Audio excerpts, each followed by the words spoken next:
Hello student, मैं अभिषेक गुप्ता स्वागत करता हूं आपके अपने YouTube channel Abhishek classes for commerce में।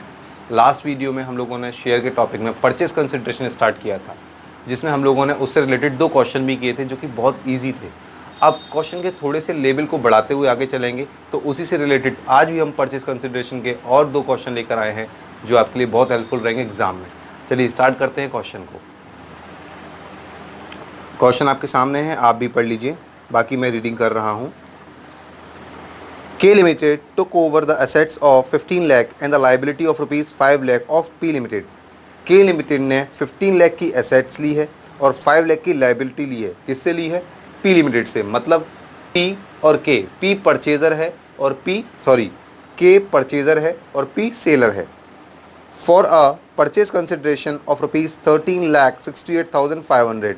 और ये बिल्कुल क्लियर हो चुका है कि इन दोनों असेट्स और लाइबिलिटी को जब के टेक ओवर करेगा तो उस P को इन दोनों के अगेंस्ट 13,68,500 का पेमेंट देगा।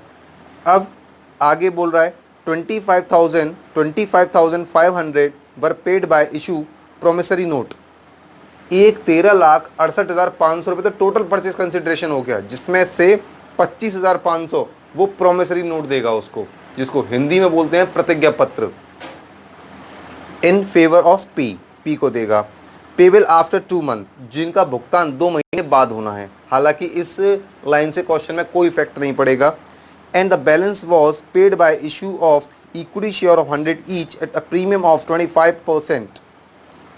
पास necessary general entry of for the above transaction in the book of के। ये सबसे इंपॉर्टेंट लाइन है के की बुक में। सबसे पहले ये पता करिए के है कौन, परचेजर या सेलर। के ने परचेज किया था पी का, तो के इज़ द परचेजर।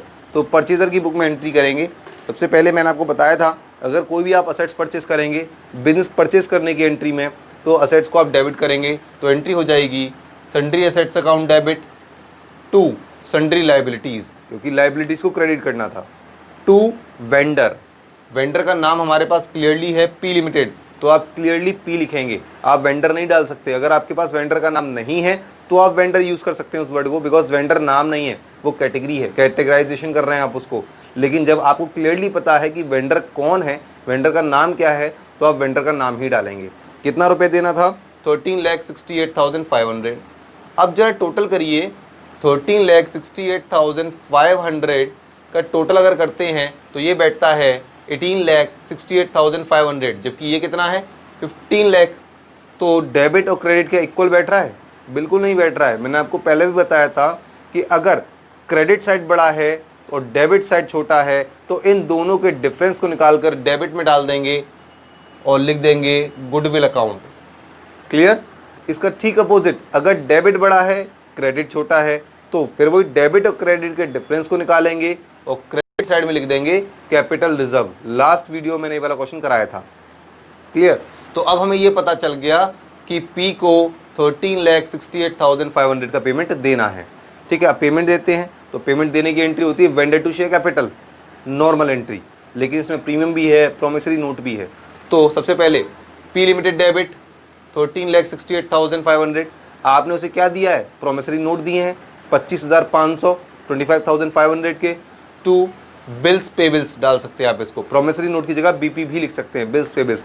ध्यान रखिएगा, बच्चों की बड़ी गंदी आदत होती है B/P अकाउंट। ये बीपी कुछ नहीं होता, बीपी मीन्स तो ब्लड प्रेशर होता है, तो बीपी शॉर्टकट नाम आ रहा है, नहीं तो एग्जामिनर भी आपके साथ शॉर्टकट ही मारेगा, 10 मार्क्स में से 2 ही दे देगा आपको, तो आप उससे सेटिस्फाइड नहीं होते ना। तो वही सेम चीज़ एग्जामिनर भी बीपी से सेटिस्फाइड नहीं होता, बीपी को देख के उसका बीपी लो हो जाता है। तो पूरा लिखेंगे बिल्स पेबल्स अकाउंट। ठीक है, अब बात ये आती है कि प्रीमियम पर इशू किया है आपने, तो ये भी ऑब्वियस सी बात है, to equity share capital to security premium, तो प्रीमियम भी आएगा। अब यहाँ आपको नंबर ऑफ शेयर निकालना पड़ेगा। नंबर ऑफ शेयर निकालने का फॉर्मूला होता है actual amount paid divide by face value plus premium. तो एक्चुअल अमाउंट कितना था? 13,68,500 आपको पेड करना था, जिसमें से आप 25,500 आप एज अ बिल्स पेबल्स आप पेड कर चुके हैं। रिमेनिंग कितना बचा? 13,43,000।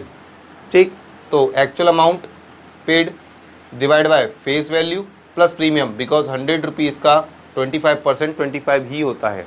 तो 13,43,000 divide by 125 is to 10,744 equity share. तो 10,744, 10,744, एक शेयर की एग्जैक्ट वैल्यू कितनी थी 100, तो कैपिटल में तो आप 100 लिख देंगे, तो अमाउंट आ जाएगा 10,74,400। प्रीमियम की वैल्यू कितनी थी 25 रुपये, तो 10,744 में आप 25 का मल्टीप्लाई करेंगे 2,68,600। आप क्रेडिट साइड के तीनों अमाउंटों का टोटल करें वो 13,68,500 ही बैठेगा डेफिनेटली। अगर नहीं बैठता है that's mean you are wrong. Clear? तो ये हो गया आपका पहला क्वेश्चन। अब बात करते हैं दूसरे क्वेश्चन की। दूसरा क्वेश्चन क्या कह रहा है, दूसरा क्वेश्चन भी पढ़ लीजिए, बाकी मैं भी पढ़ दे रहा हूं आप लोगों के लिए। क्वेश्चन कह रहा है x limited took over the following assets and liability of T. X ने टी की असेट्स और लायबिलिटीज ली हैं। क्या क्या लिया है?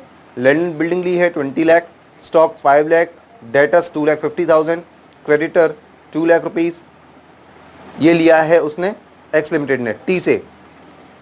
Paid purchase consideration bye issue bank draft of 16 lakh and 50,000 equity share of 20 each at a premium of 10%। Pass the general entry. चलिए फिर वही असेट्स परचेस करने की एंट्री, जितनी भी असेट्स हैं सबको डेबिट करेंगे।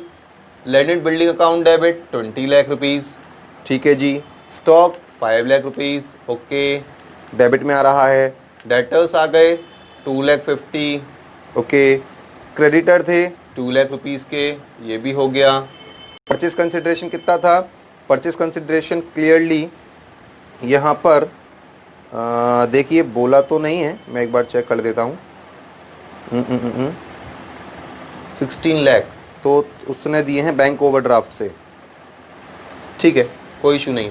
तो आप अगर देखें क्वेश्चन, आई थिंक देखिए नीचे दिया गया है उसने कि असेट्स कितनी थी 20 लाख, ये आ गया आपका 5 लाख, ओके। 2,50,000 असेट्स कितनी हो गई? असेट्स हो गई 20 लाख, 5 लाख 25 और 2 27,50,000, ओके, ठीक है इतना। और फिर उसने बोला बैंक ड्राफ्ट। चलिए इससे तो बहुत लंबा हो जाएगा, मैं आपको और शॉर्टकट ट्रिक देता हूँ। परचेस कंसिडरेशन आप कैसे निकालेंगे? यहाँ पर आपको परचेस कंसिडरेशन निकला हुआ नहीं दे रखा है, तो बेस्ट आप एक काम करिए, आपने ये मत देखो, ये बहुत लंबा चला जाएगा आपके लिए। आपने उसे बैंक से पेमेंट कितना दिया 16 लाख का, ठीक। आपने 50,000 इक्विटी शेयर दिए हैं, 20 रुपये का एक शेयर है। तो भाई अगर आप 50,000 इक्विटी शेयर देंगे और एक शेयर की वैल्यू कितनी है 20, तो 2 5 जा 10 लाख, तो आपने 10 लाख इक्विटी शेयर के थ्रू दिए होंगे। अब इस पर प्रीमियम भी है 10%, 20 रुपीज़ का 10% कितना होता है 2 रुपीज़ एक शेयर पर। टोटल शेयर कितना 50,000, तो आपका प्रीमियम कितना बैठ गया 1 लाख रुपए। आप ओवरऑल उसे कितना पेमेंट दे रहे हैं 16, 10, 26 और 1 27 लाख, 27 लाख आप उसे एज अ पेमेंट दे रहे हैं। देखिए ये क्वेश्चन बहुत अच्छा था, इसमें परचेस कंसिडरेशन था ही नहीं, आपको निकालना पड़ा, तो हमारे पास परचेस कंसिडरेशन आ गया 27 लाख। अब आप टोटल करिए 27 और 2 29 लाख, और डेबिट साइड का टोटल कितना था 27 लाख 50,000। डेफिनेटली ये बड़ा है, कितना ज़्यादा है 1.5 लाख।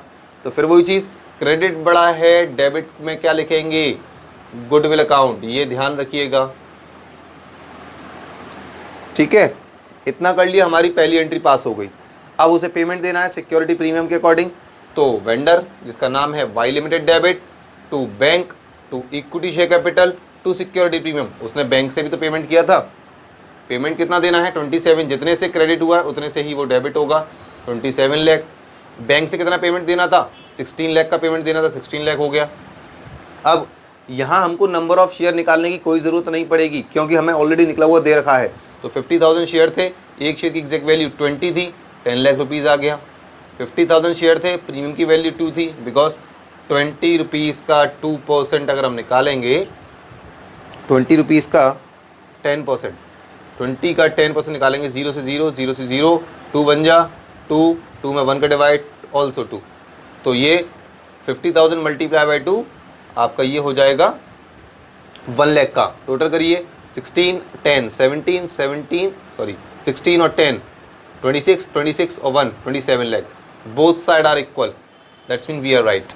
क्लियर? तो ये थे आपके परचेस कंसिडरेशन वाले टॉपिक से रिलेटेड कुछ क्वेश्चंस। आई थिंक इससे ज़्यादा नहीं आते क्वेश्चन। फिर भी अगर आपके पास कोई क्वेश्चन हो जो आपको नहीं आ रहा हो, आप मुझे कमेंट करिए, मैं उसको सॉल्व कर दूंगा। बाकी नेक्स्ट टॉपिक में और कुछ नई बातें लेकर आऊँगा आपके लिए, तब तक बने रहिए हमारे साथ। अगर आपको ये वीडियो पसंद आई तो प्लीज़ इसको ज़्यादा से ज़्यादा लाइक करें, शेयर करें और चैनल को सब्सक्राइब भी करें। Thank you so much.